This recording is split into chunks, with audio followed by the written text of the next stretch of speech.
বন্ধুরা, সুলতানপুর জেলার ঠিক মাঝখানে একটি পুরনো কিন্তু নামী হোটেল ছিল, যার নাম ছিল রাজমহল রেস্টুরেন্ট। এই হোটেলটি জেলার সবচেয়ে বড় এবং সবচেয়ে জনপ্রিয় হোটেল বলে গণ্য করা হতো। প্রতিদিন সেখানে শয়ে শয়ে মানুষ খেতে আসত। কোনো সরকারি অফিসার, কোনো ব্যবসায়ী, তো কোনো ধনী ঘরের যুবক। প্রত্যেকেই নিজ নিজ দুনিয়ায় মগ্ন থাকত। কিন্তু সেই ভিড়ের মাঝে একটি মুখ ছিল যা বাকি সবার চেয়ে আলাদা ছিল। সেই ছিল রিনা। বয়স মাত্র ২২ বছর। মুখে সারল্য ছিল, চোখে এক গভীর ক্লান্তি ছিল। কিন্তু তবুও ঠোঁটের কোণে হাসি সবসময় লেগে থাকত। মনে হতো সেই হাসিটাই যেন তার জীবনের শেষ পুঁজি। রিনা প্রতিদিন সকালে যখন সূর্যের প্রথম কিরণ তার ছোট ঘরের ভাঙা জানলা দিয়ে ভেতরে আসত, তখন তার চোখ খুলত। সে তৎক্ষণাৎ উঠে জল গরম করত, চা বানাত, তারপর নিজের মাকে দিত, যিনি গত ২ বছর ধরে অসুস্থ ছিলেন। রিনার মায়ের শরীরে এখন আগের মতো তেজ অবশিষ্ট ছিল না। তিনি প্রায়ই কাশতেন এবং বলতেন যে বেটা, এবার শরীর জবাব দিচ্ছে। কিন্তু রিনা সবসময় বলতো যে না মা, তুমি ঠিক হয়ে যাবে, শুধু একটু সময় লাগবে। তারপর সে নিজের বাবার কাছে যেত, যিনি একসময় সেলাইয়ের কাজ করতেন, কিন্তু এখন চোখের দুর্বলতার কারণে কাজ করতে পারতেন না। তাদের পাশে বসে রিনা ধীরে ধীরে বলতো যে বাবা, আপনি চিন্তা করবেন না, এখন আমি আছি না, যতদিন আমি বেঁচে আছি ততদিন এই ঘর এভাবেই চলতে থাকবে। রিনার ছোট বোন পূজা ১০ম শ্রেণীতে পড়ত। তার চোখে স্বপ্ন ছিল, সে টিচার হতে চাইত। কিন্তু বইপত্র এবং ফিজের টাকা জোগাড় করা সহজ ছিল না। রিনাই ছিল দুইজনের আশা। সে দিন রাত পরিশ্রম করত যাতে পূজার পড়াশোনা বন্ধ না হয় এবং মায়ের চিকিৎসা চলতে থাকে। সকালে যখন রিনা বাড়ি থেকে বের হতো, তখন তার মুখ ক্লান্তিতে ভরা থাকত, কিন্তু ভেতরে এক অদ্ভুত শান্তি ছিল, যেন সে নিজের জীবনকে কষ্টের হাতে সঁপে দিয়েছে, অথচ মুখে হাসি রাখতে ছাড়েনি। সে হোটেলের দিকে পায়ে হেঁটে যেত। তার পায়ের চটিগুলো ক্ষয়ে গিয়েছিল, জামা কাপড় পুরনো ছিল, কিন্তু চোখে এক অদ্ভুত চমক ছিল যা বলে দিত যে এই মেয়েটি পরিস্থিতির কাছে হার মানেনি। হোটেলে পৌঁছানোর পর সে সবার আগে টেবিল পরিষ্কার করত, তারপর প্লেট রাখত, জল ভরত এবং গ্রাহকদের নমস্তে বলত। অনেক সময় মানুষ তার উপর চিৎকার করত, কখনো খাবার দেরি করে আসার জন্য, তো কখনো বিলে ভুল হওয়ার জন্য। কিন্তু রিনা কখনো জবাব দিত না, শুধু হেসে বলতো, মাফ করবেন স্যার, এখনই নিয়ে আসছি। কিছু লোক তাকে নিয়ে কটূক্তি করত, বলতো যে এই চাকরি মেয়েদের জন্য নয়। কিন্তু রিনা কার কথা শুনত? তাকে তো শুধু নিজের দায়িত্বের বোঝা হালকা করতে হতো। কখনো কখনো হোটেলের পেছনের অংশে যখন সে একা থাকত, তখন তার চোখ ভরে আসত। সে আকাশের দিকে তাকিয়ে ধীরে ধীরে বলতো, হে ভগবান, এত সব আমার কপালে কেন লিখলে?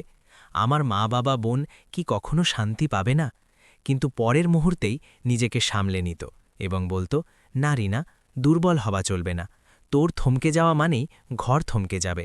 একবার যখন খুব বেশি ভিড় ছিল এবং তার খাবার পরিবেশন করতে দেরি হয়ে গেল, তখন হোটেলের মালিক সবার সামনে তাকে বকুনি দিল।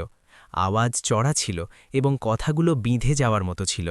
কিন্তু রিনা কিছুই বলল না, শুধু মাথা নিচু করে নিল এবং চোখ দিয়ে জল পড়া আটকাতে থাকল।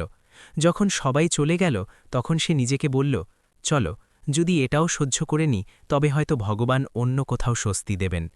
হোটেলের বাইরে সন্ধ্যায় যখন সূর্য ডুবতে শুরু করত, তখন সে হোটেলের দরজার পাশে বসে কিছুক্ষণ শ্বাস নিত। বাতাসে রান্না হওয়া খাবারের সুবাস থাকত এবং সেই সুবাসের মাঝে তার পেটে খিদের জ্বালা জেগে উঠত, কারণ অনেক সময় সে নিজে খাবার খেত না, যাতে বাড়িতে সবাই পুরোটা পায়। তার মনে শুধু একটাই চিন্তা থাকত, যেন পূজার পড়াশুনো বন্ধ না হয় এবং মা ওষুধ পায়।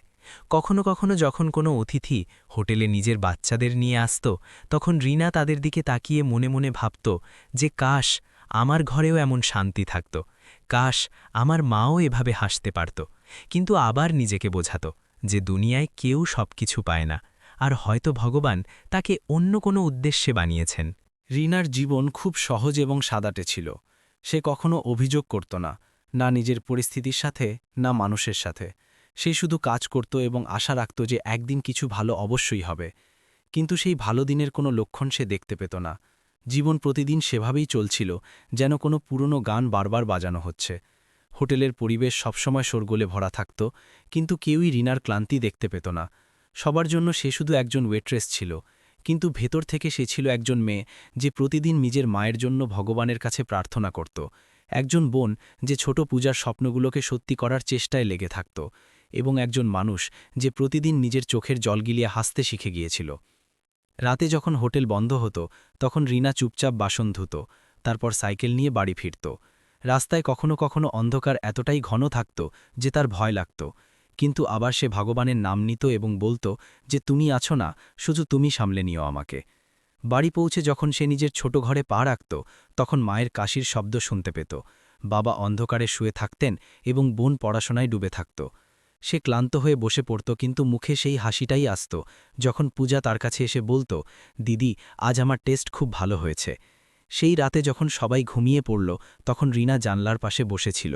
জ্যোৎস্না ঘরে হালকা আলো ছড়িয়ে দিচ্ছিল। সে নিজের পুরনো নোটবুকে কিছু লিখল, ভগবান যদি সত্যি তুমি থাকো তবে আমার জীবনে একবার কিছু ভালো করে দাও, যাতে আমি আমার বাড়ির লোকজনকে হাসি মুখে দেখতে পাই। তারপর সে হাসল এবং বলল, চলো রিনা, এবার ঘুমিয়ে পড়ো, কাল আবার নতুন দিন শুরু হবে। রিনা জানত না যে পরের দিন তার জীবনে এমন এক মোড় আসতে চলেছে যা তার পুরো দুনিয়া বদলে দেবে, কিন্তু সেই মুহূর্তে সে শুধু এতটুকুই জানত যে জীবন যতই কঠিন হোক না কেন, স্বপ্নকে মরতে দেওয়া উচিত নয়, কারণ এই আশাই কোনোদিন কোনো মুখের আড়ালে চমৎকার হয়ে সামনে আসে। এবং এভাবেই গল্পের প্রথম অংশ শেষ হয়, যেখানে আমরা রিনার দুনিয়ায় উঁকি দিই, তার সংগ্রামকে অনুভব করি, তার অসহায়ত্বকে বুঝি এবং তার সেই ছোট হৃদয়ের আওয়াজ শুনি যা প্রতিদিন চুপচাপ বলে যে একদিন ভালো সময় অবশ্যই আসবে, শুধু একটু ধৈর্য আর একটু ভরসা চাই। পরের দিন সকালে সুলতানপুরের আকাশ একটু মেঘলা ছিল, বাতাসে ঠান্ডা ভাব ছিল, কিন্তু রিনার মনে সেই পুরনো দহন আর ক্লান্তি ছিল। প্রতিদিনের মতো সে দ্রুত উঠল, মাকে ওষুধ দিল, বাবার পা টিপে দিল এবং পূজাকে স্কুলে পাঠানোর প্রস্তুতি করাল। তারপর নিজে পুরনো শাড়ি পরে চুল বেঁধে সাইকেল নিয়ে হোটেলের দিকে বেরিয়ে পড়ল। রাস্তায় কিছু লোক হাসাহাসি করে তাকে দেখত, কিছু কথা শোনাত, কিন্তু সে সব কিছু শুনেও না শোনার ভান করে দিত, কারণ তার কাছে এখন এত সময় ছিল না যে সে কারো কথার জবাব দিতে পারে। তার মন শুধু একটা বিষয়েই লেগে থাকত, যেন হোটেলে দেরি না হয়ে যায়, কারণ গত সপ্তাহে মালিক তাকে সতর্ক করে দিয়েছিল যে যদি আবার দেরি হয় তবে চাকরি থেকে বের করে দেবে। রিনা হোটেলে পৌঁছাল এবং আগের মতো কাজে লেগে গেল। গ্লাস ধোয়া, টেবিল পরিষ্কার করা, গ্রাহকদের জল দেওয়া এবং তারপর অক্লান্তভাবে হাসা, এসব তার দিনচর্যার অংশ হয়ে গিয়েছিল। সে এখন এসবে অভ্যস্ত হয়ে গিয়েছিল, কিন্তু সেদিন কিছু একটা আলাদা ছিল। বাতাসে এক অদ্ভুত নিস্তব্ধতা ছিল। হোটেলে খুব বেশি ভিড় ছিল না। তখনই প্রায় 10টার দিকে একটি বড় গাড়ি হোটেলের সামনে এসে থামল। নতুন ঝকঝকে গাড়ি, যেন শহরের জৌলুস তাতে লেগে আছে। গাড়ি থেকে এক ব্যক্তি নামল যার বয়স প্রায় 40 বছর হবে। সাদা শার্ট, নীল প্যান্ট এবং চোখে কালো চশমা। তার মুখে কঠোরতা ছিল না, বরং এক আলাদা শান্তি ছিল যা খুব কম মানুষের মধ্যে দেখা যায়। সেই লোকটি ধীরে ধীরে হোটেলের ভেতরে এলো। হোটেলের ম্যানেজার দৌড়ে তার কাছে গেল, কারণ সে তাকে চিনে ফেলেছিল। তিনি আর কেউ নন, বরং শহরের বিখ্যাত ব্যবসায়ী অমিত মেহতা ছিলেন, যার কোম্পানি লখনৌ এবং দিল্লি পর্যন্ত ছড়িয়েছিল। হোটেলে সমস্ত স্টাফ একটু সজাগ হয়ে গেল, সবাই তাকে বিশেষ সেবা দিতে লাগল।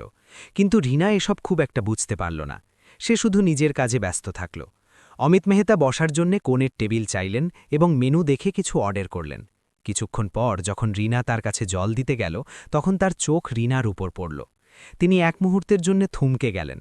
রিনার মুখে কোনো কৃত্রিমতা ছিল না, কিন্তু তাতে এমন এক সত্যতা ছিল যা মন ছুঁয়ে যায়। চুলের কিছু অংশ তার কপালে পড়ছিল এবং সে বারবার সেগুলো পেছনে করার চেষ্টা করছিল। ঘামের বিন্দু তার কপালে চকচক করছিল, কিন্তু তবুও তার হাসি সেই একই ছিল, নম্র এবং শান্ত। অমিত ধীরে ধীরে বললেন, বেটা তোমার নাম কি? রিনা ইতস্তত করে বলল, জি রিনা। তিনি হাসলেন এবং বললেন, আচ্ছা রিনা, তুমি কতদিন ধরে এখানে কাজ করছো? সে বলল, প্রায় 2 বছর হয়ে গেল স্যার। তারপর তিনি ধীরে ধীরে জিজ্ঞেস করলেন, তোমার বাড়িতে কে কে আছে? রিনা একটু ঘাবড়ে গেল, কারণ সে বুঝতে পারছিল না যে কোনো ধনী লোক তাকে এমন প্রশ্ন কেন করছে। কিন্তু তারপর সে সত্যি বলে দিল, মা অসুস্থ, বাবা এখন আর কাজ করতে পারেন না এবং একটি ছোট বোন আছে যে স্কুলে যায়। অমিত কিছুক্ষণ তার দিকে তাকিয়ে থাকলেন, তারপর বললেন, আচ্ছা। তিনি চুপ হয়ে গেলেন, কিন্তু তার চোখে কিছু একটা চলছিল, যেন তিনি কোনো পুরনো ব্যথার কথা মনে করছেন। তিনি খাবার খেলেন এবং তারপর যাওয়ার সময় কাউন্টারে বিল মেটানোর পর রিনাকে ডাকলেন। রিনা এলো তো তিনি বললেন, দেখো রিনা, আমি একটা কথা বলতে চাই। হয়তো তোমার অদ্ভুত লাগবে, কিন্তু আমার মনে হয় তুমি খুব পরিশ্রমী এবং সৎ মেয়ে। যদি তুমি চাও তবে আমার বাড়িতে চলো, আমি তোমাকে প্রতি মাসে 1,00,000 টাকা দেব। তার এই কথা শুনে রিনার মুখ ফ্যাকাশে হয়ে গেল, যেন রক্তই জমে গেল তার। সে কিছু মুহূর্তের জন্য কিছুই বলল না। তার হাত কাঁপছিল, গ্লাস পড়তে পড়তে বেঁচে গেল। হোটেলের বাকি কর্মীরাও কিছুটা অবাক হয়ে গেল। কেউ মুচকি হাসল, তো কেউ ইশারা করে বলল যে দেখো, ধনী লোকের ব্যাপার। কিন্তু রিনার মনে ভয় বাসা বাঁধল। সে ভাবছিল যে এই লোকটা খারাপ কোনো মতলবের নয় তো। আজকাল তো কতই এমন ঘটনা শোনা যায় যেখানে কোনো মেয়ে ফেঁসে যায়। অমিত তার মুখের আতঙ্ক দেখে ফেললেন এবং বললেন, ভয় পেও না, আমি কোনো খারাপ লোক নই। আমি শুধু তোমার সাহায্য করতে চাই। আমি তোমাকে আমার বাড়ি ডাকছি, কিন্তু তোমার সাথে কোনো ভুল ব্যবহার করব না। আমি শুধু চাই তুমি সেখানে থাকো এবং আমার কোম্পানিতে কাজ শেখো। রিনা কিছুই বলল না, শুধু মাথা নিচু করে নিল এবং ধীরে ধীরে বলল, স্যার, আমাকে ভাবতে দিন। আমি আজ বাড়ি গিয়ে আমার মা বাবার সাথে কথা বলবো। অমিত মাথা নাড়লেন এবং বললেন, ঠিক আছে, ভেবে নাও। কাল এই সময় আমি আসব। যদি তুমি রাজি থাকো তবে আমার সাথে চলো, না হলে কোনো জোর নেই। আমি শুধু চাই তোমার জীবন বদলে যাক। রিনা তার দিকে তাকালো তো তার চোখে এক সত্যতা দেখতে পেল, কিন্তু তবুও তার মন দ্বিধায় ছিল। কারণ গরিব মেয়ের জন্য ধনী লোকের ভরসা করা সবথেকে বড় ভয় হয়। সে ধীরে ধীরে বলল, জি ঠিক আছে, এবং সেখান থেকে বেরিয়ে গেল। সেই রাতে যখন রিনা বাড়ি পৌঁছালো তখন তার মন খুব ভারী ছিল। সে প্রথমে কিছু বলেনি, কিন্তু যখন মা জিজ্ঞেস করলেন যে কি হয়েছে, তখন সে কেঁদে ফেলল। সে সব কিছু বলে দিল, যে আজ এক ধনী লোক হোটেলে এসেছিল। তিনি বলেছেন যে তার সাথে যেতে। তিনি প্রতি মাসে 1,00,000 টাকা দেবেন। মা প্রথমে তো চমকে গেলেন, তারপর বললেন, বেটা, যদি কোনো অচেনা লোক এমন বলে তবে ভরসা করা কঠিন, কিন্তু যদি তিনি সত্যিই ভালো মানুষ হন তবে হয়তো ভগবান তাকে আমাদের সাহায্যের জন্য পাঠিয়েছেন। বাবা, যিনি এতক্ষণ চুপ ছিলেন, ধীরে ধীরে বললেন, রিনা বেটা, আমি জানি তুই বুদ্ধিমান, তুই ভুল জায়গায় পা দিবি না। যদি সেই লোকটা সত্যি মানুষ হয় তবে আমাদের জীবন বদলে যাবে, না হলে যেমন চলছে তেমন তো চলছেই। রিনা চুপ থাকল। তার ভেতরে এক যুদ্ধ চলছিল, ভয় আর আশার। ভয় ছিল যে কোথাও প্রতারণা না হয়ে যায়, আশা ছিল যে হয়তো এটা সত্যিই সুযোগ হতে পারে। সেই রাতে সে অনেক রাত পর্যন্ত ঘুমাতে পারল না। জানলার বাইরে আকাশে মেঘ ছিল, বিদ্যুতের চমকের সাথে যেন তার মনের তুফানও বাইরে নামছিল। সে নিজেকে বলতে থাকল, রিনা, যদি তুই ভয় পেয়ে যাস তবে এই দারিদ্র্য কখনো ঘুচবে না, কিন্তু যদি তুই সাহস করিস তবে হয়তো তোর বোনের পড়াশোনা আর মায়ের ওষুধ দুটোই চলতে পারবে। সকাল হলো তো সে তৈরি হলো এবং হোটেলে চলে গেল। অমিত মেহতা আগে থেকেই সেখানে ছিলেন। তিনি তার দিকে তাকালেন এবং হাসি মুখে জিজ্ঞেস করলেন, কি ভাবলে রিনা? রিনা এক লম্বা শ্বাস নিল এবং বলল, স্যার, আমি রাজি, কিন্তু একটি কথা বলবো, যদি আপনার মনে কোনো খারাপ মতলব থাকে তবে আমি এক্ষুনি না করে দিচ্ছি। অমিত তৎক্ষণাৎ বললেন, না রিনা, আমি তেমন লোক নই যেমনটা তুমি ভাবছ। তুমি শুধু আমার ওপর ভরসা করো, বাকি সব ভগবানের ওপর ছেড়ে দাও। রিনা তার চোখের দিকে তাকালো এবং তার বিশ্বাস হলো যে তার চোখে মিথ্যে ছিল না। তারপর সে বলল, ঠিক আছে, আমি যাব, কিন্তু আগে আমার বাড়ির লোকদের জানিয়ে আসতে হবে। অমিত বললেন, নিশ্চয়ই যাও, এবং যখন তৈরি হয়ে যাবে তখন আমাকে ফোন করে দিও। রিনা বাড়ি এলো তো মায়ের চোখে চিন্তা ছিল, কিন্তু তিনি বললেন, বেটা, ভগবান তোকে সঠিক পথ দেখাক। যদি তিনি সত্যিই ভালো মানুষ হন তবে হয়তো আমাদের কপাল বদলাতে চলেছে। রিনা মায়ের পা ছুঁল, বাবার আশীর্বাদ নিল এবং ছোট বোন পূজাকে জড়িয়ে ধরে বলল, আমি জলদি ফিরব, আমার পরে তুমি পড়াশোনায় মন দিও। সেই দিনটি রিনার জীবনের সবথেকে বড় মোড় ছিল। সে নিজের ছোট ঝোলায় 2 জোড়া কাপড় রাখল, মায়ের পুরনো শাড়ির একটি টুকরো বাঁধল এবং ভগবানের ছোট মূর্তি নিজের পকেটে রেখে দিল। তারপর বাইরে বেরোল এবং অমিতের কারে বসে পড়ল। রাস্তা খুব লম্বা ছিল, শহরের বাইরে পর্যন্ত গাড়ি চলতে থাকল। রিনা জানলা দিয়ে বাইরে দেখতে থাকল, ক্ষেত, ঝুপড়ি সব কিছু পেছনে পড়ে থাকছিল। তার মনে হচ্ছিল যেন তার পুরনো জীবন ধীরে ধীরে পেছন থেকে যাচ্ছে এবং এক নতুন অজানা দুনিয়া তার দিকে এগিয়ে আসছে। অমিত গাড়িতে তার সাথে কথা বললেন না, শুধু রেডিও মৃদু স্বরে বাজছিল। কোনো পুরনো গান চলছিল, কভি কভি মেরে দিল মে খয়াল আতা হ্যায়। রিনার চোখ ভিজে এলো। তার মনে পড়ল মায়ের কাশি, বোনের হাসি আর বাবার দুর্বল মুখ। কিন্তু তারপর সে মনে মনে বলল যে এবার শুধু ভগবানের ওপর ভরসা করো। প্রায় 2 ঘন্টা পর গাড়ি একটি বড় বাংলোর সামনে এসে থামল। দরজায় সিকিউরিটি ছিল। বড় বাগান, ফুলের সুবাস আর ভেতর থেকে আসা ঘ্রাণ, যা তার কাছে নতুন দুনিয়ার মতো মনে হল। অমিত দরজা খুললেন এবং বললেন, এসো রিনা, ভেতরে চলো। সে ভয় পেতে পেতে ভেতরে গেল। দেওয়ালে বড় বড় পেন্টিং লাগানো ছিল, মেঝেতে গালিচা পাতা ছিল। এমন ঘর সে শুধু সিনেমাতে দেখেছিল। অমিত বললেন, এটি তোমার ঘর, ক্লান্ত হয়ে গেছ, বিশ্রাম করো, আমি একটু পরেই আসছি। সে বলল জি, এবং ঘরে চলে গেল। সে ঘরের মাঝখানে দাঁড়িয়ে থাকল। চারদিকে তাকাতে তাকাতে তার বিশ্বাসই হচ্ছিল না যে সে সেই রিনা যে কাল পর্যন্ত হোটেলে বাসন ধুত, এখন এক বিলাসবহুল ঘরে দাঁড়িয়ে আছে। কিন্তু সেই মুহূর্তে তার মনে ভয়ও ছিল যে কোথাও এই লোকটা ভুল প্রমাণিত না হয়ে যায়। সে বিছানার পাশে বসল এবং ভগবানের মূর্তি বের করে হাত জোড় করে নিল। বলল, হে প্রভু, যদি এসব প্রতারণা হয় তবে আমাকে সামলে নিও। যদি এটি সত্যি হয় তবে আমাকে সেই সত্যিকারের মানুষের মতো বাঁচার শক্তি দিও। কিছুক্ষণ পর দরজা ধীরে ধীরে খুলল। অমিত ভেতরে এলেন এবং বললেন, ভয় পেও না রিনা, আমি জানি তোমার মনে অনেক প্রশ্ন আছে, কিন্তু আমি তোমাকে ভরসা দিচ্ছি। আমি তেমন লোক নই যেমনটা তুমি ভাবছ। আজ তুমি বিশ্রাম করো, কাল সকালে বসে আমরা কথা বলবো যে তোমাকে কি করতে হবে আর আমি তোমার জন্য কি করতে পারি। এখন তুমি শান্তিতে ঘুমিয়ে পড়ো। রিনা কিছুই বলল না, শুধু মাথা নিচু করে নিল। তার চোখে জল ছিল, কিন্তু তা এখন ভয়ের নয়, বরং সুস্থির ছিল। সে ধীরে ধীরে বলল, ধন্যবাদ স্যার, এবং বিছানায় শুয়ে পড়ল। চোখ বন্ধ করল এবং মনে মনে বলল, হয়তো ভগবান আমার কথা শুনে নিয়েছেন। বাইরে রাত গভীর হয়ে গিয়েছিল, আকাশে চাঁদ অর্ধেক ছিল, কিন্তু সেই অর্ধেক চাঁদের আলোতে রিনার মুখে প্রথমবারের মতো শান্তি ছিল। প্রথমবারের মতো তার মন বলল যে হয়তো এবার জীবন সত্যিই বদলাতে চলেছে, হয়তো এবার সেই অন্ধকারে আলোর কোনো কিরণ নেমে এসেছে। সকালের সূর্য ধীরে ধীরে জানলা দিয়ে ভেতরে উঁকি দিচ্ছিল। ঘরে হালকা সোনালি আলো ছড়িয়ে পড়ছিল। রিনার চোখ খুলল, তো কিছুক্ষণ সে বুঝতেই পারল না যে সে কোথায় আছে। চারপাশে সাজসজ্জা দেখে তার মনে পড়ল যে সে এখন সেই বড় বাড়িতে আছে যেখানে কাল রাতে সে প্রথমবারের মতো এসেছিল। তার মনে হালকা ঘাবড়ানি ছিল, কিন্তু এখন ভয় কিছুটা কম ছিল। হয়তো এই কারণ অমিতের শব্দগুলো তাকে রাতে এক অদ্ভুত ভরসা দিয়েছিল। সে ধীরে ধীরে উঠে ঘরের জানলা খুলল। সামনে সুন্দর বাগান ছিল, ফুল ফুটেছিল, প্রজাপতি উঠছিল। তার মনে হলো যেন তার জীবনেও এখন কিছু নতুন ফুটতে চলেছে। সে ভগবানের মূর্তির সামনে হাত জোড় করে ধীরে ধীরে বলল, ধন্যবাদ প্রভু, হয়তো আপনি আমার কথা শুনে নিয়েছেন। তারপর সে স্নান করে শাড়ি পরে নিচের দিকে যেতে লাগল। নিচে হলে সবকিছু খুব শান্ত ছিল, শুধু রান্নাঘর থেকে আসা কফির সুবাস বাতাসে ভাসছিল। সেই সময় অমিত মেহতা ভেতরে আসেন। তার হাতে 2টি কাপ আছে, একটি তার জন্য এবং একটি রিনার জন্য। তিনি হাসি মুখে বলেন, উঠে গেলে তুমি? ভালো ঘুম হয়েছে? রিনা মাথা নিচু করল এবং বলল, জি স্যার, শুধু একটু ভয় ছিল, কিন্তু এখন ঠিক আছি। অমিত বললেন, ভালো, ভয় মানুষকে সামলে রাখে, কিন্তু ভরসা তাকে এগিয়ে নিয়ে যায়। তারা দুজনে হলের এক কোণে বসেন। অমিতের চোখে আজ এক আলাদা চমক ছিল। তিনি বললেন, রিনা, কাল যখন আমি তোমাকে দেখেছিলাম তখন আমার পুরনো দিনের কথা মনে পড়ে গিয়েছিল। হয়তো তুমি জানো না যে আমিও একসময় তোমার মতোই ছিলাম। আমার কাছে কিছুই ছিল না। আমি লখনউয়ের একটি ছোট হোটেলে বাসন ধোতাম। সেখান থেকেই আমার জীবন শুরু হয়েছিল।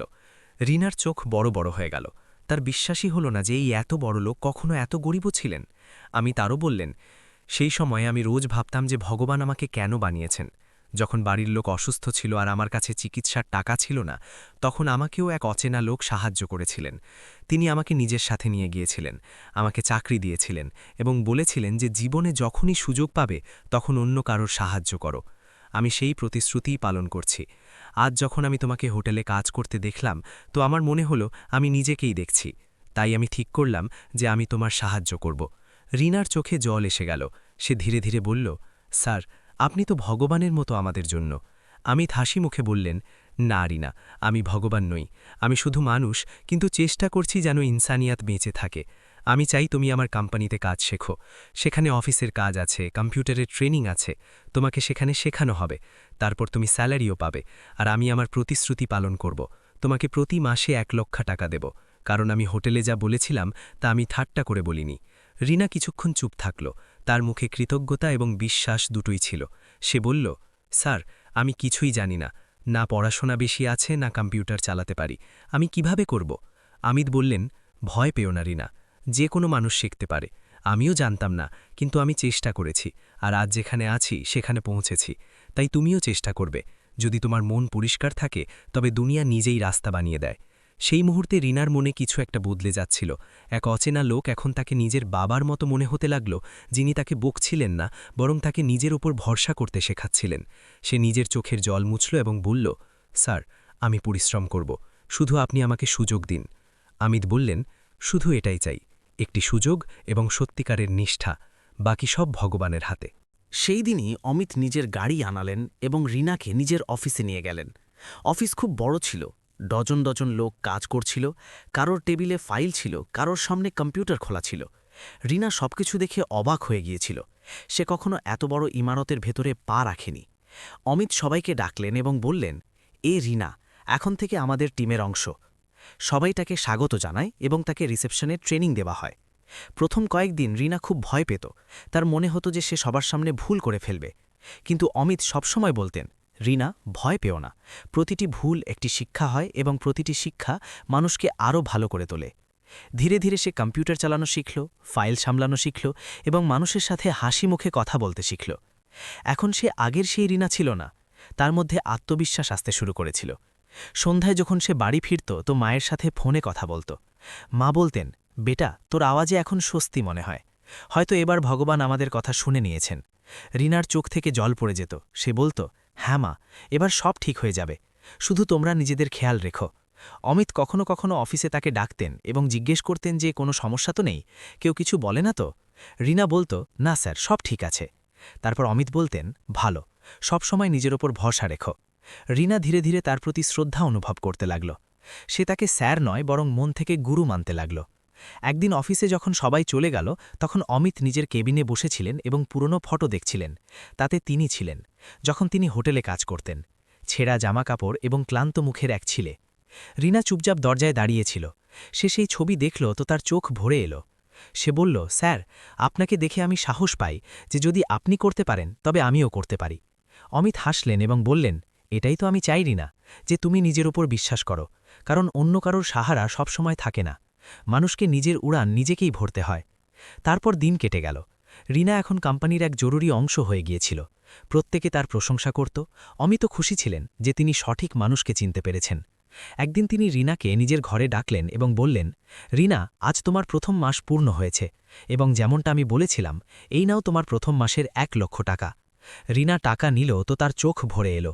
তার মনে হলো সে স্বপ্ন দেখছে। সে বলল, স্যার, আমি তো কখনো ভাবিওনি যে আমি এত টাকা পাব, আমি তো শুধু আপনার চা বানিয়েই খুশি ছিলাম। অমিত বললেন, এটি তোমার পরিশ্রমের ফল, একে ভগবানের উপহার মনে করো। সেই রাতে রিনা ফোনে মায়ের সাথে কথা বলল এবং বলল, মা, এবার আমাদের দিন বদলে গেছে। মায়ের আওয়াজ কাঁপছিল। তিনি বললেন, বেটা, তোর ভগবান তোর ওপর অনেক মেহেরবান, আজ তুই আমাদের নাম উজ্জ্বল করে দিলি। রিনা বলল, না মা, এসব একজন ভালো মানুষের জন্য হয়েছে, যিনি আমাদের ভেঙে যাওয়ার হাত থেকে বাঁচিয়ে নিয়েছেন। এখন রিনার মধ্যে এক নতুন উদ্দীপনা ছিল। সে প্রতিদিন সকালে তাড়াতাড়ি উঠত, অফিসে যেত এবং মন দিয়ে কাজ করত। তার চোখে এখন ভয় ছিল না, বরং এক চমক ছিল। আত্মবিশ্বাসের সাথে তার হাসি এখন আগের চেয়ে অনেক বেশি সত্যি মনে হতো। এখন সে শুধু একজন ওয়েট্রেস ছিল না, এখন সে একজন সফল এবং স্বনির্ভর মেয়ে ছিল, যে নিজের ভাগ্যকে নিজের পরিশ্রম দিয়ে লিখেছিল। অমিত অনেক সময় বলতেন, রিনা, জীবনে যখনই তোমার মনে হবে যে সব শেষ হয়ে গেছে, তখন মনে রেখো যে শেষ সেটাই যেটাকে আমরা শেষ বলে মেনে নিই, নয়তো ভগবানের কাছে সবসময় একটি নতুন রাস্তা থাকে।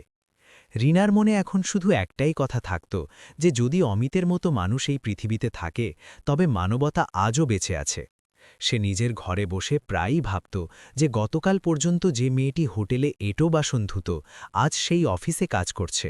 সে হাসত আবার কাঁদত, কারণ তার মনে হতো যে অমিত যদি তাকে না চিনতেন, তবে হয়তো তার জীবন সবসময় সেই ধুলোতেই হারিয়ে যেত, যেখানে সে কোনো দিন কোনো নাম খুঁজে পেত না। মাঝে মাঝে সন্ধ্যায় অমিত তাকে বাগানে ডাকতেন এবং দুজনে চা খেতেন।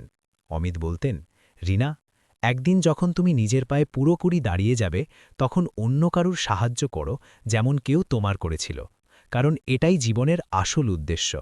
রিনা ধীরে ধীরে মাথা নিচু করে নিত এবং বলত, স্যার, আমি কথা দিচ্ছি, আমি কোনো গরিবের সাহায্য অবশ্যই করব। সেই রাতে যখন রিনা নিজের ঘরে গেল তখন সে ভগবানের মূর্তির সামনে প্রদীপ জ্বালালো এবং বলল, প্রভু, আপনি আমার কথা শুনে নিয়েছেন, আমি কথা দিচ্ছি যে এখন আমি কারুর জন্য সেই আলো হব যা আপনি আমাকে পাঠিয়ে দিয়েছেন। এখন তার জীবনে এক নতুন সকাল শুরু হয়েছিল। এখন ভয়ের জায়গায় ভরসা ছিল, এখন চোখের জলের জায়গায় হাসি ছিল এবং এখন দারিদ্র্যের জায়গায় আশা ছিল। সেই ঘরের জানলা দিয়ে আসা হাওয়া এখন তার কাছে ঠান্ডা লাগত না, বরং তাতে এক অদ্ভুত মিষ্টতা ছিল, যেন স্বয়ং ভগবান তার পাশে বসে বলছেন যে, দেখ রিনা, তুই হার মানিসনি, তাই আমি তোকে জয় দিয়েছি। দিন এখন বদলে গিয়েছিল। সময় এখন রিনার পক্ষে চলতে শুরু করেছিল। অফিসে সবাই তাকে সম্মানের সাথে দেখত, সবাই তার পরিশ্রম এবং সততার প্রশংসা করত। অমিত মেহতা তাকে দেখে খুশি হতেন, কারণ তার মনে হতো যে তিনি যে মানুষের উপর ভরসা করেছিলেন সে ভরসার যোগ্য প্রমাণিত হয়েছে। এখন রিনা শুধু রিসেপশনে কাজ করত না, বরং ছোটখাটো অফিসের সিদ্ধান্তও নিতে শুরু করেছিল। তার দায়িত্ববোধ তৈরি হয়েছিল এবং সবথেকে বড় কথা এই যে এখন সে নিজের গুরুত্ব বুঝতে পেরেছিল। এক সকালের কথা, যখন অমিত অফিসে আসার আগে ভগবানের মূর্তির সামনে বসেছিলেন। তিনি চোখ বন্ধ করলেন এবং মনে মনে বললেন, প্রভু, আজ আমি যা কিছু হয়েছি তা আপনার কৃপা এবং কিছু ভালো কর্মের কারণে হয়েছি। আমি আপনার কাছে শুধু এটাই চাই যে আমি যাদের সাহায্য করছি তারা যেন অন্য কারুর সাহায্য করতে পারে, যাতে এই শৃঙ্খলা কোনো দিন শেষ না হয়। ঠিক সেই সময় তার ফোন বেজে উঠল। কল রিনার ছিল। সে বলল, স্যার, আমি অফিসে পৌঁছে গেছি, কিন্তু বাইরে একটি ছোট মেয়ে বসে আছে, হয়তো ক্ষুধার্ত। আমি তাকে কিছু খেতে দিয়েছি, আমি কি তাকে ভেতরে নিয়ে আসব? অমিত হাসলেন এবং বললেন, হ্যাঁ রিনা, এটা শুধু অফিস নয়, এটা একটা পরিবার, ওকে ভেতরে নিয়ে এসো। রিনা সেই মেয়েটিকে ভেতরে ডাকল। সেই মেয়েটি প্রায় ৮ বছরের হবে। নোংরা জামাকাপড় ছিল, চোখে ভয় ছিল, কিন্তু যখন রিনা তাকে আদর করে জল দিল তখন তার মুখে হালকা হাসি এলো। অমিত বাইরে এসে জিজ্ঞেস করলেন, বেটা কি নাম? সেই মেয়েটি ধীরে ধীরে বলল, নেহা স্যার। অমিত বললেন, নেহা, খুব সুন্দর নাম। এখন থেকে তুই এখানেই আসবি, স্কুলে যাবি আর পড়াশোনা করবি, কারণ প্রতিটি শিশুর অধিকার আছে উন্নত জীবনের। সেদিন রিনার চোখে জল এসে গেল। তার মনে হল যেন সময় তাকে আবার সেখানেই দাঁড় করিয়ে দিয়েছে যেখানে একসময় সে নিজে ছিল, একা, অসহায় এবং ভীত। কিন্তু এখন সে অন্য কারুর সাহায্য করতে পারছিল। সেদিন রাতে যখন রিনা নিজের ঘরে বসেছিল তখন তার মনে পড়ল কিভাবে অমিত তাকে আশ্রয় দিয়েছিলেন। এখন সে বুঝতে পেরেছিল যে জীবনের আসল সুখ অন্যকে খুশি দেখে পাওয়া যায়। সে ভগবানকে বলল, প্রভু, যদি আপনি আমাকে সুযোগ দিয়েছেন তবে আমি কারোর সাহায্য অবশ্যই করব এবং নিজের জীবনের অর্থ এটাই বানাব। পরের দিন থেকে সে অফিসে বাচ্চাদের জন্য একটি ছোট উদ্যোগ শুরু করল, যেখানে প্রতিটি কর্মচারী প্রতি মাসে অল্প অল্প টাকা দান করত, যাতে অভাবী বাচ্চাদের পড়াশোনার জন্য সাহায্য করা যায়। অমিত যখন এটি শুনলেন তখন বললেন, রিনা, তুমি আমার মনের কথা বলে দিয়েছ। এখন আমি জানি যে তুমি সেই কাজই করছো যেটির প্রতিশ্রুতি আমি তোমার থেকে নিয়েছিলাম। ধীরে ধীরে এই অভিযান বড় হতে থাকল। এখন অফিস ছাড়াও অন্য মানুষও যুক্ত হতে লাগল। খবরের কাগজে খবর আসতে লাগল যে এক মেয়ে যে একসময় হোটেলে বাসন ধুত, আজ সে বাচ্চাদের সাহায্য করছে। রিনাকে দেখে সবার ভরসা হতে লাগল যে ভগবান সত্যিই আছেন, শুধু তিনি মানুষের রূপে দেখা দেন। একদিন অফিসে এক বৃদ্ধা মহিলা এলেন। তার হাত কাঁপছিল, চোখে ক্লান্তি ছিল। তিনি রিসেপশনে এলেন এবং বললেন, মা, অমিত মেহতাজির দেখা কি পাওয়া যাবে? রিনা বলল, হ্যাঁ, কিন্তু আপনি কে বলুন তো? সেই মহিলা বললেন, আমি ওর আগের গ্রামের মানুষ, অনেক বছর পর শহরে এসেছি, ওর সাথে দেখা করার খুব ইচ্ছে। রিনা তাকে ভেতরে নিয়ে গেল। অমিত যখন সেই মহিলাকে দেখলেন তখন চমকে গেলেন। তিনি উঠে দৌড়ে তার কাছে গেলেন এবং তার পা ছুঁয়ে নিলেন। বললেন, মা, আপনি এখানে কিভাবে এলেন? মহিলা মাথায় হাত রাখলেন এবং বললেন, বেটা, তুই তো অনেক বড় মানুষ হয়ে গেছিস, ভগবান তোর মঙ্গল করুক। অমিতের চোখ ভিজে এলো। তিনি বললেন, মা, এসব আপনাদের দোয়ার ফল। তারপর তিনি রিনার দিকে তাকালেন এবং বললেন, রিনা, ইনি সেই মানুষ যিনি আমাকে তখন খাবার খাইয়েছিলেন, যখন আমি রাস্তায় ক্ষুধার্ত অবস্থায় ঘুরে বেড়াতাম। রিনার চোখ ভরে এলো। সে সেই মহিলার পা ছুলো এবং বলল, মা, আপনাকে ছাড়া তো হয়তো আজ আমরা এখানে থাকতাম না। মহিলা রিনার মাথায় হাত রেখে বললেন, মা, তুই খুব পুণ্যবতী। তুই অন্যের জীবনে আলো ছড়িয়েছিস। ভগবান তোকে আরও উঁচুতে তুলুন। সেদিন পর থেকে রিনা আরও আবেগপ্রবণ হয়ে গেল। এখন সে উপলব্ধি করল যে মানুষের আসল সম্পত্তি টাকা নয়, বরং মানুষের দোয়া। এখন সে প্রতি সপ্তাহে কোনো অভাবী মানুষকে সাহায্য করতে লাগল। কখনো কোনো বৃদ্ধা মহিলাকে খাবার দিত, কখনো কোনো বাচ্চার স্কুলের ফিস ভরে দিত। এবং যখনই এমনটা করত, সে ভেতর থেকে খুব শান্তি পেত। একদিন অফিসের বাইরে এক লোক দাঁড়িয়েছিল, খুব ক্লান্ত, খুব দুর্বল। যখন রিনা দেখল, তখন সঙ্গে সঙ্গে বাইরে এলো। সে জিজ্ঞেস করল, কে আপনি ভাই? সে বলল, দিদি, আমি গ্রাম থেকে এসেছি কাজের খোঁজে, কিন্তু কোথাও কাজ পাচ্ছি না। 2 দিন ধরে অভুক্ত আছি। রিনা সঙ্গে সঙ্গে তাকে জল দিল এবং বলল, চলুন ভেতরে বসুন। তারপর তাকে খাবার দিল এবং জিজ্ঞেস করল, কোনো কাজ জানা আছে? সে বলল, জি দিদি, মজুরি করতে পারি। অমিত মেহতা সেই সময় সেখানেই আসছিলেন। তিনি জিজ্ঞেস করলেন, কি হয়েছে রিনা? রিনা বলল, স্যার, ইনি কাজের খোঁজে আছেন। অমিত হাসি মুখে বললেন, তবে কাজ এখানেই পাওয়া যাবে। আমাদের বাগানে কাজ শুরু করো। লোকটির চোখে জল এসে গেল। সে বলল, ভগবান আপনাকে পাঠিয়েছেন। অমিত বললেন, না ভাই, ভগবান তো তুই, যে আমাদের সুযোগ দিস যাতে আমরা কিছু ভালো করতে পারি। ধীরে ধীরে সেই লোকটিও পরিশ্রম করে কাজ করতে লাগল এবং একদিন রিনার কাছে এসে বলল, দিদি, আজ আমার ছেলের অ্যাডমিশন স্কুলে হয়ে গেছে। আপনি যা করেছেন আমি সারা জীবন ভুলব না। রিনা বলল, না ভাই, এটা ভগবানের ইচ্ছে ছিল। আমরা সবাই তো শুধু মাধ্যম। এখন অমিতের কোম্পানির পরিবেশ পুরোপুরি বদলে গিয়েছিল। সেখানে কাজ করা প্রতিটি ব্যক্তির মধ্যে এক আলাদা শক্তি ছিল। সবাই অনুভব করত যে তারা শুধু চাকরি করছে না, বরং একটি মিশনের অংশ, যেখানে অন্যের সাহায্য করাই আসল সফলতা। একদিন অমিত রিনাকে নিজের কেবিনে ডাকলেন এবং বললেন, রিনা, এখন সময় এসে গেছে যে তুমি এই অভিযানকে সামলাও। আমি চাই তুমি এই সংস্থার হেড হও এবং এই কাজকে এগিয়ে নিয়ে যাও। এখন থেকে এটি শুধু একটি অফিস থাকবে না, বরং একটি ট্রাস্ট হবে, যার নাম হবে নই সুভা ট্রাস্ট বা নতুন সকাল ট্রাস্ট। কারণ তুমি আমাদের এই নতুন সকাল দিয়েছ। রিনার চোখ থেকে জল বইতে লাগল। সে বলল, স্যার, এসব আপনার কারণে হয়েছে। আপনি আমার উপর ভরসা করেছেন, নয়তো আমি তো আজকেও হোটেলে বাসন ধুতাম। অমিত বললেন, না রিনা, তুমি নিজেকে ছোট ভেবো না। যদি আমি স্ফুলিঙ্গ ছিলাম, তবে তুমি সেই শিখা যা অন্ধকারকে আলোতে বদলে দিয়েছে। সেদিন নই সুবাহা ট্রাস্টের উদ্বোধন হল। শহরের অনেক বড় বড় মানুষ এলেন, মিডিয়াও ছিল। সবাই রিনার গল্প শুনে আবেগপ্রবণ হয়ে পড়লেন। তারা বললেন, এই মেয়েটি আমাদের সবার জন্য প্রেরণা, যে দারিদ্র্যকে হারিয়েছে এবং এখন অন্যের জীবন সাজিয়ে দিচ্ছে। রিনা মঞ্চে এসে বলল, আমি শুধু এতটুকুই বলতে চাই যে যখন সব রাস্তা বন্ধ মনে হবে, তখন মনে রেখো যে ভগবান তোমাকে কোনো নতুন রাস্তায় নিয়ে যাচ্ছেন। তাই কখনো হার মেনো না। আজ যা আমি হয়েছি তা এই কারণ একজন ভালো মানুষ আমাকে পড়ে যেতে দেননি। আর এখন আমার পালা অন্য কাউকে টেনে তোলার। করতালির আওয়াজে তার চোখ ভরে এলো। অমিত দূরে বসে হাসছিলেন। তার মুখে সেই শান্তি ছিল যা শুধু অন্যের সাহায্য করে পাওয়া যায়। সেই রাতে রিনা মন্দিরে গেল। সে প্রদীপ জ্বালালো এবং বলল, প্রভু, আপনি যা দিয়েছেন তা অনেক। এখন আমাকে শুধু এতটুকু বরদান দিন যে আমি যেন কখনো অহংকার না করি এবং সবসময় অভাবীদের সেবা করতে থাকি। বাইরে হাওয়া বইছিল এবং মন্দিরের ঘণ্টার শব্দ প্রতিধ্বনিত হচ্ছিল, যেন স্বয়ং ভগবান বলছেন যে রিনা, তুই মানবতার আসল অর্থ বুঝে নিয়েছিস। দিন, মাস, বছরের পর বছর কেটে গেল। নই সুবাহা ট্রাস্ট এখন অনেক গ্রাম পর্যন্ত ছড়িয়ে গিয়েছিল। প্রতি সপ্তাহে কোনো না কোনো শিশু স্কুলে যেত, কোনো বৃদ্ধা মহিলা ওষুধ পেত, কোনো গরিব ঘর পেত। আর যখনই কেউ অমিত বা রিনার সাথে দেখা করত, তখন বলতো, ভগবান আপনাকে পাঠিয়েছেন। রিনা আগের মতো ছিল না। তার মুখে আত্মবিশ্বাস ছিল, তার চোখে করুণা ছিল এবং তার হাসিতে বিশ্বাস ছিল। সে এখন শুধু নিজের জন্য বাঁচছিল না, বরং তাদের সবার জন্য বাঁচছিল যাদের কণ্ঠস্বর দমে যেত।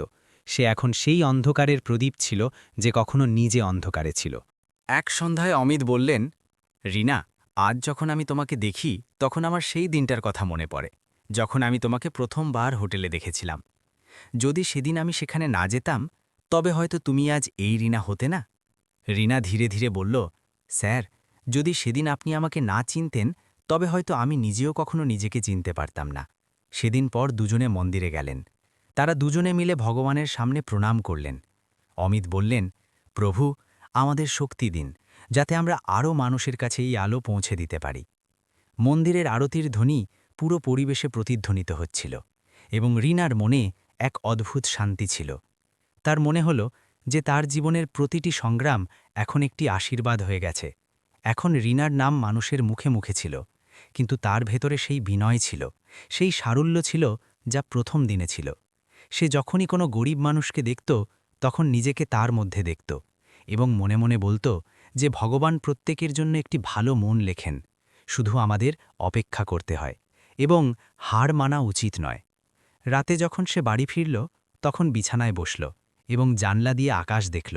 সে বলল, দেখো ভগবান, এখন আমার ভয় লাগে না, আর এখন আমি জানি যে আপনি প্রতি মুহূর্তে আমার সাথে আছেন, এবং যে আস্থা আপনি দেখিয়েছেন তা কখনো শেষ হবে না, কারণ এখন আমি অন্য কারুর আলো হতে চলেছি। নুই সুভা ট্রাস্টের শুরুর এখন ৩ বছর কেটে গিয়েছিল। শহরে এমন কোনো ব্যক্তি ছিল না যে রিনা এবং অমিত মেহতার নাম শোনেনি। খবরের কাগজে রোজ খবর ছাপা হতো যে কিভাবে তারা গরিবদের জন্য নতুন আলো জ্বালিয়েছেন, কিভাবে তারা শত শত শিশুকে পড়াশোনার সুযোগ দিয়েছেন, কিভাবে অনেক পরিবার এখন নিজেদের পায়ে দাঁড়িয়েছে। আর এসব দেখে রিনা সবথেকে বেশি শান্তি তখন পেত যখন সে নিজের বাড়ি পৌঁছে নিজের মাকে বলতো যে মা, আজ আবার একটি বাচ্চা স্কুলে গেল। মা হাসতেন এবং বলতেন, মা, ভগবান তোকে কোনো বিশেষ উদ্দেশ্যে পাঠিয়েছেন। এখন রিনার বাড়ি আগের মতো ছিল না। তার মায়ের শরীর এখন অনেক উন্নতি করেছিল, বাবাও এখন খুশি থাকতেন, এবং পূজা কলেজে পড়ছিল। সে নিজের দিদির মতো হতে চাইত। বাড়িতে এখন সেই নিস্তব্ধতা ছিল না যা একসময় দারিদ্র্য আনত। এখন সেখানে হাসি ছিল, ভালোবাসা ছিল, এবং আশা ছিল। কিন্তু একটি জিনিস যা রিনার ভেতরে সবসময় থাকত, তা হল কৃতজ্ঞতা। সে কোনোদিনও এই উপলব্ধি ভুলত না যে যদি অমিত মেহতা সেদিন তার হাত না ধরতেন, তবে হয়তো তার জীবন সেই হোটেলের কোনো কোণে শেষ হয়ে যেত। এক সকালের কথা, যখন ট্রাস্টের অফিসে রিনা বসে কিছু কাগজ দেখছিল, তখনই অমিত ভেতরে এলেন। তার মুখে হাসি ছিল, কিন্তু চোখে হালকা ক্লান্তি ছিল। তিনি বললেন, রিনা, আজ একটি বড় খবর আছে। আমরা রাজ্য সরকারের পক্ষ থেকে সম্মান পেতে চলেছি। তারা বলেছেন যে আমাদের কাজ দেখে এখন সরকার নিজেও এই অভিযানে যুক্ত হবে। রিনার চোখে খুশি ছিল। সে বলল, স্যার, এটা তো খুব বড় কথা। অমিত ধীরে ধীরে বললেন, হ্যাঁ রিনা, কিন্তু এই সম্মান আমার নয়, তোর। কারণ যদি তুই না থাকতি, তবে এই স্বপ্ন কখনো পূরণ হতো না। সম্মান প্রদান অনুষ্ঠান খুব বড় ছিল। শহরের আধিকারিক, মন্ত্রী এবং অনেক নামী মানুষ এসেছিলেন। মঞ্চে অমিত এবং রিনাকে সম্মানিত করা হলো। সবার সামনে যখন মাইক রিনার হাতে এলো, তখন সে বলল, আমি এই সম্মানকে কোনো একজনের পরিশ্রম বলবো না।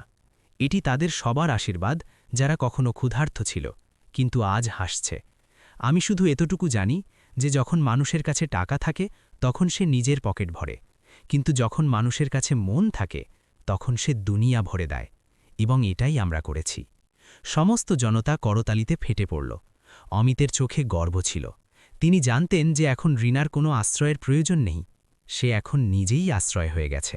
কিন্তু জীবন সবসময় একরকম থাকে না।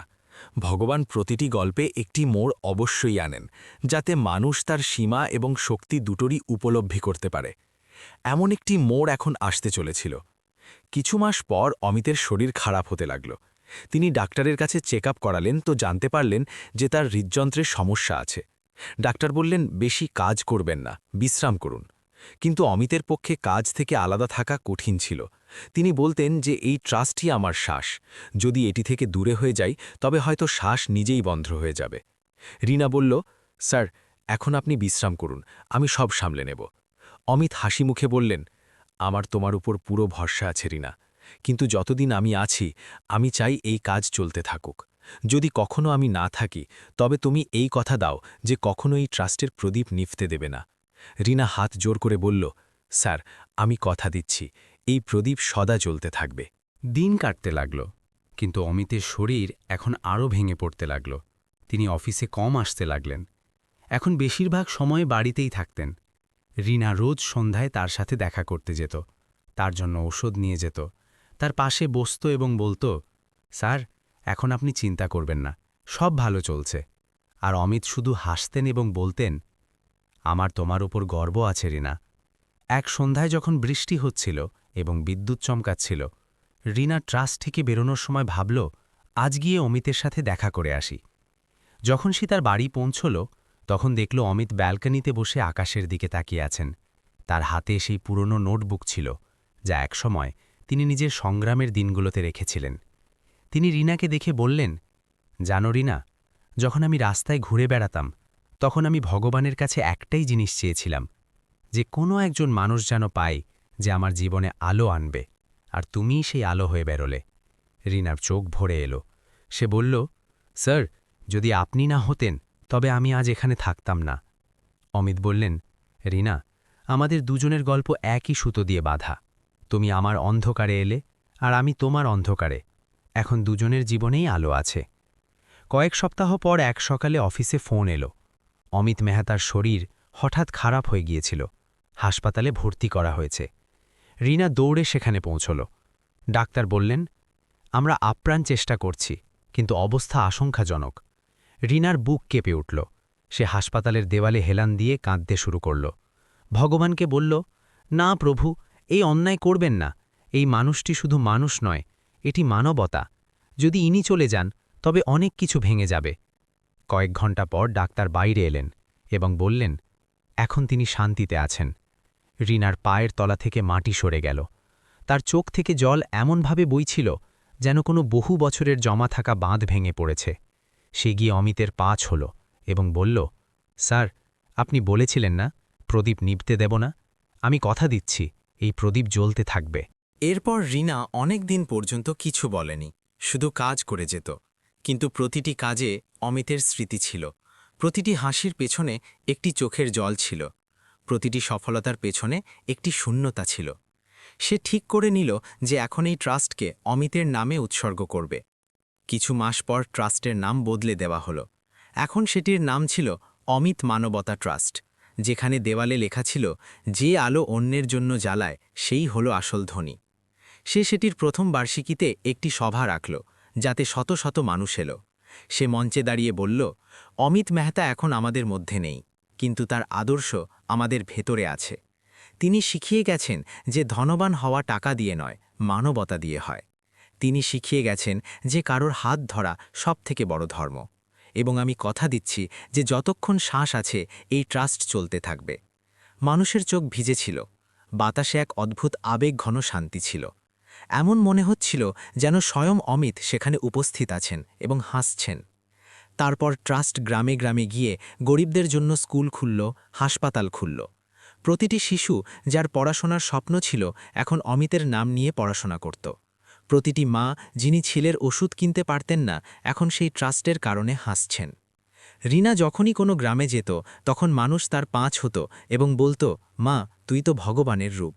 আর রিনা বলতো, আমি ভগবান নই, শুধু একজন মানুষ যাকে অন্য একজন মানুষ মানবতা শিখিয়েছে। একদিন পূজা বলল, দিদি, এবার তো বিয়ের কথা ভাবো, বয়স তো চলে যাচ্ছে। রিনা হেসে দিল এবং বলল, আমার জীবনের সম্পর্ক তো মানবতার সাথে জুড়ে গেছে, এখন আমার আর কিছু চাই না।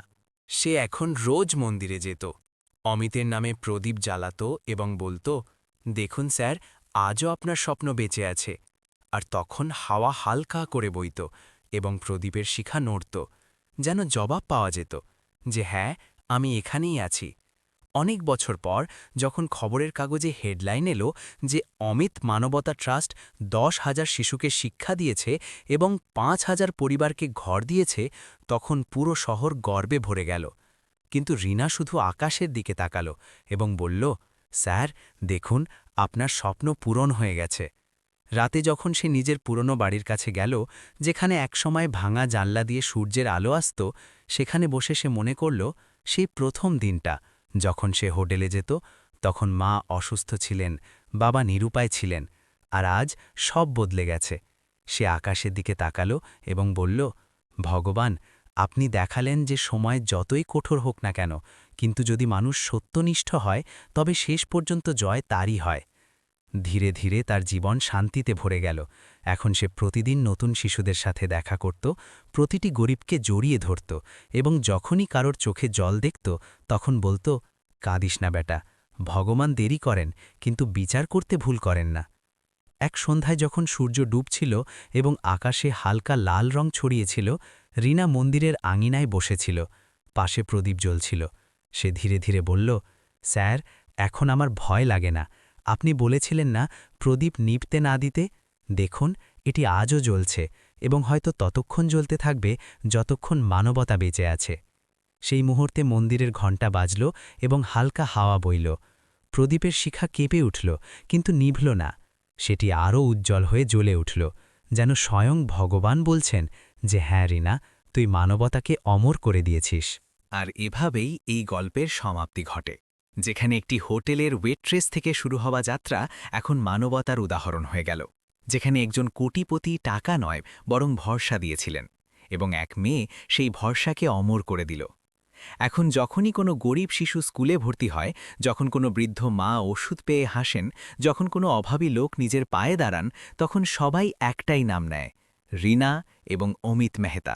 কারণ এই গল্প শুধু মানুষের নয়, এটি মানবতার জয়ের গল্প। বন্ধুরা, যদি এই গল্প আপনার মন ছুঁয়ে গিয়ে থাকে, যদি আপনার চোখ থেকেও সেই না বলা জল বেরিয়ে আসে যা কারোর কষ্টকে অনুভব করে, তবে বিশ্বাস করুন, আপনার মনে আজও মানবতা বেঁচে আছে। আজকের এই দৌড়ঝাঁপ ভরা জীবনে, যেখানে প্রত্যেকে শুধু নিজের সম্পর্কে ভাবে, সেখানে যদি কেউ কারোর দুঃখকে বোঝে, তবে সে মানুষ নয়, দেবদূত হিসেবে পরিচিত হয়। বন্ধুরা, এই গল্প আমাদের এটাই শিখিয়েছে যে কখনো কারোর অসহায়ত্ব নিয়ে ঠাট্টা করবেন না। কারণ আজ যে নিচে আছে, কাল সেই ওপরেও থাকতে পারে, আর যে ওপরে আছে সেও একদিন পরিস্থিতির নিচে চাপা পড়তে পারে। তাই সবসময় চেষ্টা করুন যেন কারোর সাহায্য করতে পারেন, কারোর হাসির কারণ হতে পারেন, কারণ এটাই আসল মানবতা। যদি এই গল্প আপনার একটুও ভালো লেগে থাকে, যদি আপনার মন ছুঁয়ে গিয়ে থাকে, তবে প্লিজ এটি অবশ্যই শেয়ার করুন, যাতে আরও মানুষের কাছে এই বার্তা পৌঁছতে পারে যে ভালো মানুষ আজও বেঁচে আছে। আর যদি আপনি এখনও আমাদের চ্যানেলকে সাবস্ক্রাইব না করে থাকেন, তবে করে নিন, কারণ এই চ্যানেলে আপনি পাবেন এমনই সত্য এবং মন ছুঁয়ে যাওয়া গল্প, যা শুধু আপনাকে ভাবতে বাধ্য করবে না, বরং আপনার চোখকেও ভিজিয়ে দেবে। ভিডিওটি লাইক করুন, শেয়ার করুন এবং কমেন্টে অবশ্যই জানান যে গল্পের কোন মুহূর্তটি আপনার মনকে সবথেকে বেশি ছুঁয়ে গেছে। সেই মুহূর্তটি যখন কোটিপতি মানুষটি মানবতা দেখিয়েছিলেন, নাকি সেই মুহূর্তটি যখন সেই গরিব মেয়েটির পরিশ্রম তার ভাগ্য বদলে দিয়েছিল? আমরা আপনাদের প্রতিটি কমেন্ট মন দিয়ে পড়ি এবং পরের গল্পে কোনো নতুন বার্তার সাথে আবার দেখা হবে। ততক্ষণ মনে রাখবেন, মানবতার চেয়ে বড় কোনো ধর্ম নেই এবং দয়ার চেয়ে বড় কোনো কাজ নেই।